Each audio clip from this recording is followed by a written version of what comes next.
with the understanding that everyone addresses their income and employment issues differently, so with that understanding, what has been one or a couple common threads that you have found entertainment professionals implementing that has proven to be effective for multiple people? Oh yeah, that one's easy. And it goes back to networking with strategy, right? So no matter what type of opportunity you're seeking, it's always great to put together a target list of 30 blank, right? So if you're trying to look for a full-time job or a part-time job, you want to list 30 companies that you would be willing to work for. If you want to work on a specific type of project, list 30 projects that are similar to it, right? If you want to work with a specific person, look at what films or what projects they've worked on and see how you could access that person's information. So networking with strategy is so, so important. So when you compile this list together, now what do you do with it, right? And this is the part that everyone has such a hard time with. But if you're able to push past it, more doors will open for you.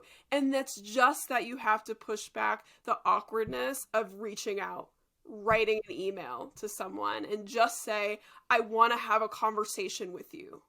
And whatever your intentions are, make it known. Be honest. Let them know how you found them, why you know about them, what you want to know, what you're interested in, and see if they'll respond back. And if they don't respond back in a week, follow up with them. If they don't respond back to you again, follow up with them again. Right. Then, don't give up. I think that's the other thing is don't give up. I actually just wrote about this today on my LinkedIn, and I was talking about how every job, opportunity hunting, and I say opportunity hunting because people aren't always just looking for a job. Some people are looking for this type of experience, like just being interviewed on a podcast, right? So whatever type of opportunity you're looking for, it feels like you're walking down a hallway of locked doors with a unique code to each door, right? And you're trying so hard to get through this door and you just can't because you don't work there. You don't know what the code to get in is, right? So you have to find someone who works there or who is able to open the door for you, but you have to build a relationship with them first.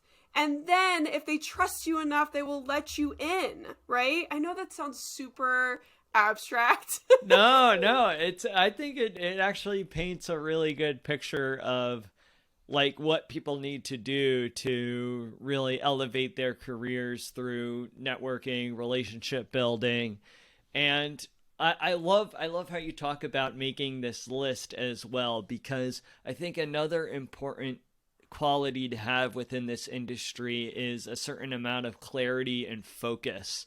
And that, at least what I've seen, those who have been most focused with regards to what they want often end up being the ones to achieve it. And I think I love how you're talking about putting together this list, because it really allows people to focus in and hone in on who it is they want to work with and connect with, instead of just kind of everything floating around in this random way in their heads. Yeah. Be really specific about what you want, right? If you want to work on a documentary, then list the last 30 documentaries that have come out within the last 2 years. And then find someone in the credits that you think is the right person for you to try and reach out to. And then try and find their contact information. This all takes a lot of time, but at least by then, you're able to say to whoever it is that you found that you admire their work and that this is work that you want to do and that you think that they are somebody that could give you really good advice, which that's another thing. Another thing about this is you're always asking for advice. And when you ask for advice, you're kind of asking for a job or an opportunity without really asking for it.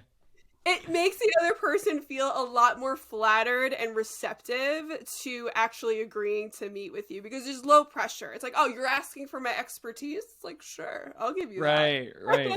Yeah, as opposed to like asking for a job or asking for something that is potentially something that they can't even do for you, and then they Right. feel that pressure of like, oh, I'm gonna okay. I could see what you mean by approaching with advice. It's probably much more effective.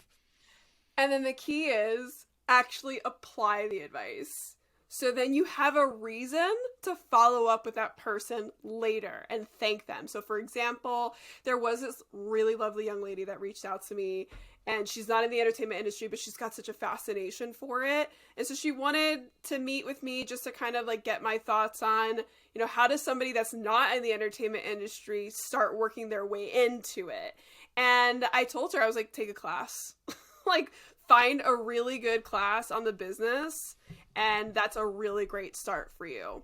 A couple months later, she emailed me and she said, hey, I just want to say thank you so much for our chat. I actually did end up signing up for a class, which I'm starting next week. And I was so happy. And now, our bond is a little bit stronger. So, maybe I'll need her in the future, or maybe she'll need me in the future. And if she does need me in the future, I'm gonna give her the help that she wants because she Right. listened to me. Yeah, you could tell that she's accountable. Right. You Right. know, and that makes a big difference. Yeah, exactly.